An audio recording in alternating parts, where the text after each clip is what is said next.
right, thank you very much. I'll try to be fairly brief so that we can get to the discussion with all of you. My article in the special issue is focused on how Nemtsov was received by the general public, and in particular, who his supporters were in politics, because I think Nemtsov is understood by many people both within Russia and outside it as one of the leading representatives, and arguably the leading representative for a large period of time in Russia's post-Soviet history, as a representative of what might be called pro-Western liberalism. So sort of an unabashed advocate for good relations with the West, non-conflictual, democracy, human rights, and a strongly market-based economy without much government intervention. So the question is, that I'm looking at is, who were the people that supported him? As we know, support for Nemtsov rose in the 1990s, and to the point where he was regarded as one of the leading contenders for the presidency before the August 1998 financial crisis in particular, I think, hurt him, among some other things. But already by the mid-2000s, his support in presidential polls was already quite low, in the area of 1 or 2%. So there is a question, at what point does it make sense to try and look at who's supporting him? I'm not aware of any opinion polls that were primarily devoted to Nemtsov, so we're left with some questions to analyze that have to do with voting behavior, and when only 1% of the population is saying that they would vote for him, that doesn't leave you much leverage for understanding who those people were. So for this particular piece, I selected a particular point in time to analyze his vote, and I'll get to that in just a minute, and look at survey evidence to try and understand a bit about who supported him, which I think lends us some insight into why we haven't seen a strong pro-Western liberal force in Russia. I think some of the key findings here, actually I think one of them may be cut off at the very bottom, but one is that Nemtsov's strongest appeal tended to be towards youth and people who are sort of young at heart, if you can put it that way, urbanites, residents of Russia's biggest cities, and self-styled Western, pro-Western Democrats. But interestingly enough, he actually managed to lose out to Putin on some of the largest segment of voters that he could have appealed to, and that would be relatively pro-market voters, and I'll get to that in a moment. One of the arguments that I make in the book is that his political decline preceded Putin to a large degree, and preceded the development certainly of Putin's repressive apparatus. So I don't think that we can blame that, blame sort of his political decline in fortunes, at least for the first part, on Putin's repression. But I think clearly this helped keep things that way later, because he didn't have a chance really to make a comeback given the manipulation in the system that we see. So the approach of the article is to focus on what I've called the pinnacle, the electoral pinnacle of Nemtsov's career. He never appeared as a candidate for the presidency on the ballot, at different points in time deferring to others.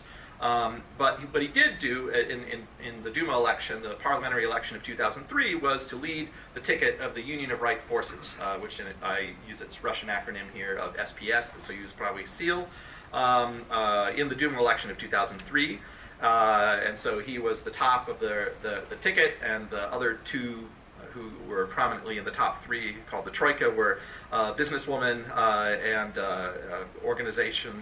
business association activist Irina Hakamada, and Anatoly Chubais, who is widely known as the sort of the privatization czar in Russia, and actually went on to support Vladimir Putin to a large degree. SPS during this election won 4% of the vote, so it fell just short of the 5% threshold needed for gaining representation in the Russian Duma, at least gaining a full delegation. So this was seen largely as a failing effort. The data that I look at come from the 2003-2004 wave of the Russian election studies survey series, which is available for anybody who wants to look at it through the ICPSR, which is an organization at the University of Michigan that archives survey results. And so this was taken right after the December 7th Duma election, and it included a representative sample of about 1,600 adult Russian residents. And so a very good sample size that allows us to get some leverage on what was going on. Because you have for the political scientists in the room, because basically I'm just looking at a binary outcome. Did you vote for Nemtsov or not? The model that I use is a Logit regression analysis, which is a technique designed to identify, controlling for other factors, which factors tended disproportionately to generate support for Nemtsov, and which did not.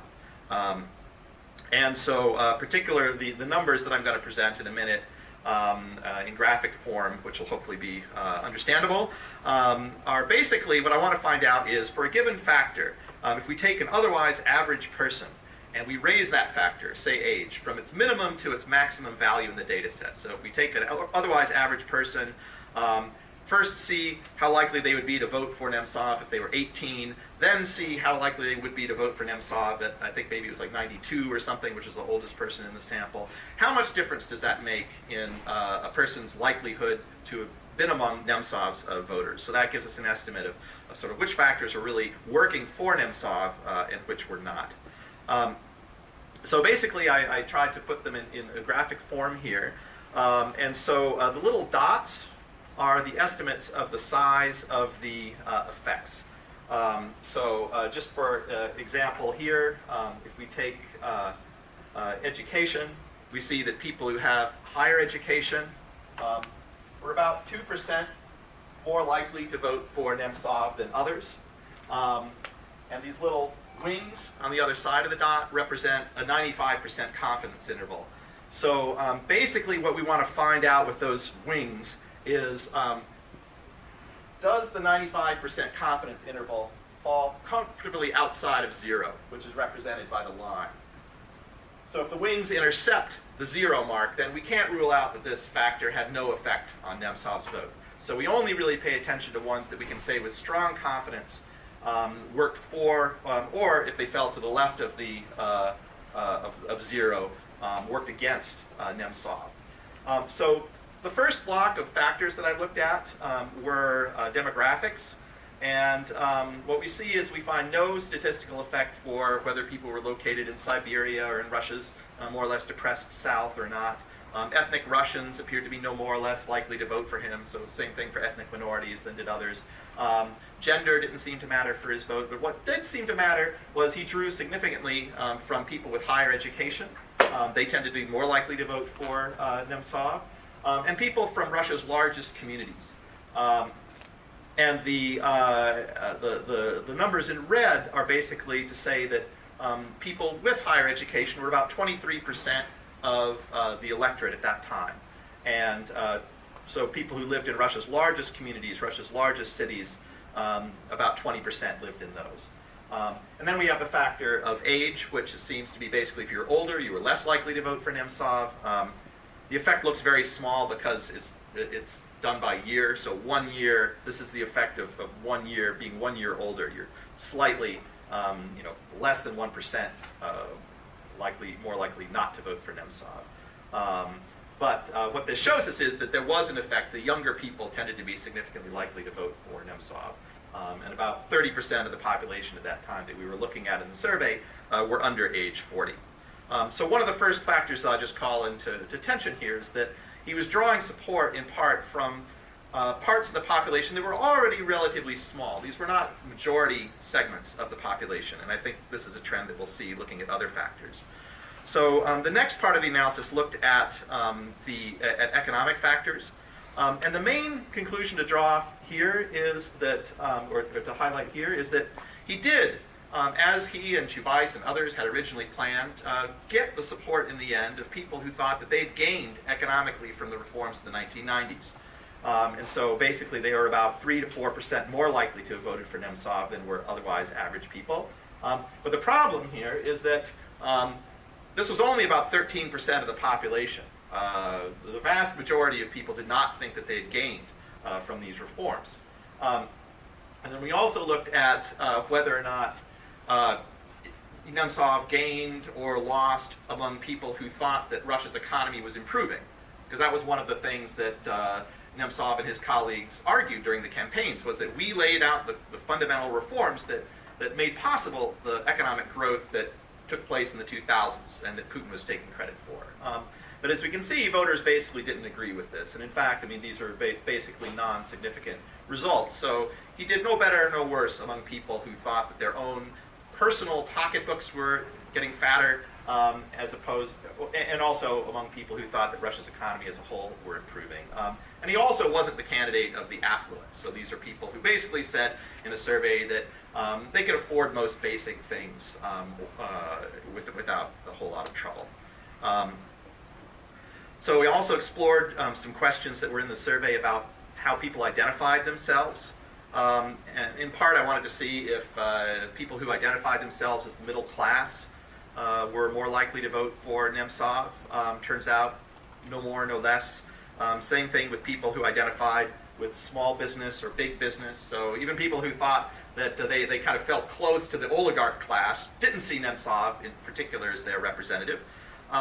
But where it did stand out, and this doesn't quite show it, but I can explain why in a minute, but actually this factor of youth, people who identified with the younger generation, were statistically more likely to vote for Nemtsov than others. And so basically kind of a statistical check that I did of that relationship indicates that it was in fact significant.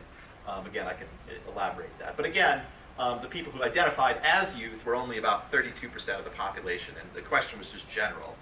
Do you feel close to the younger generation? So interestingly, it seems like there are more people who identify as youth than there were people under 40 in the survey.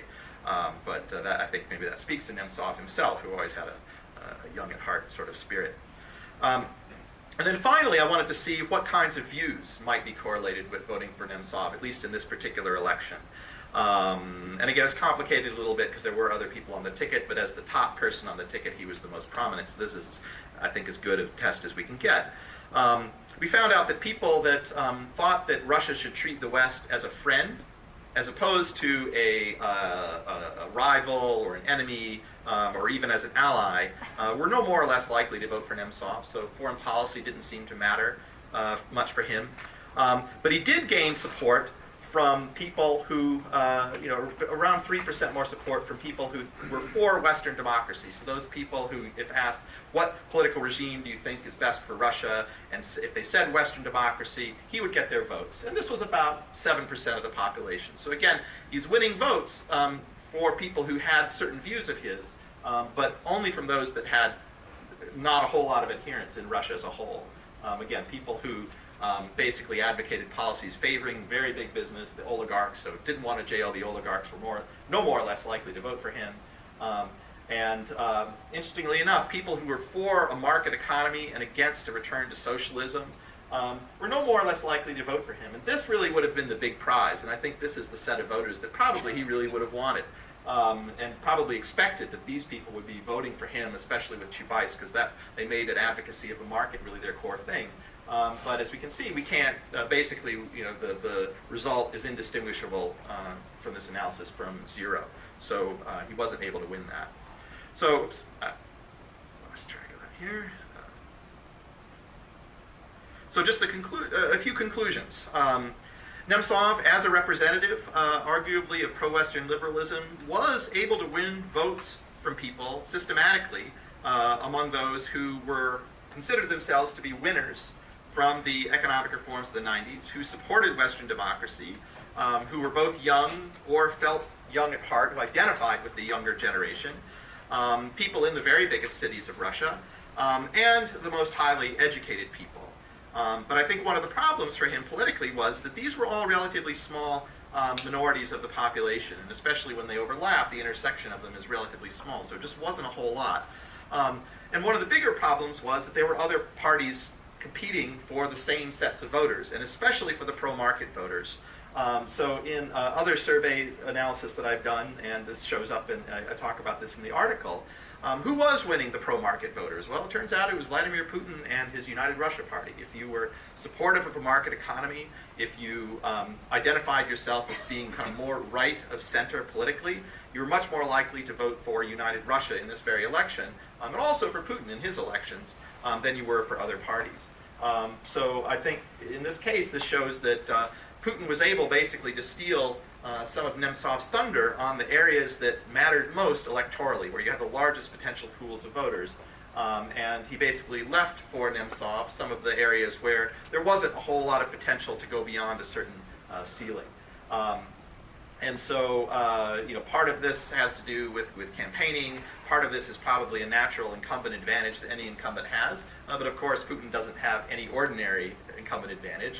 He had a lot of other resources at his disposal, including control over television, to put out this message and really connect with voters.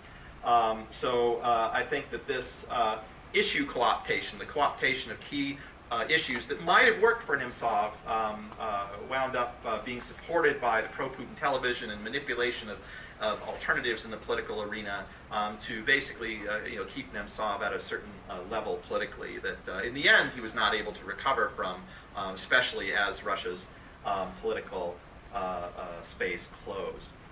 So I think with that I'll conclude and look forward to the discussion afterwards. Thank you.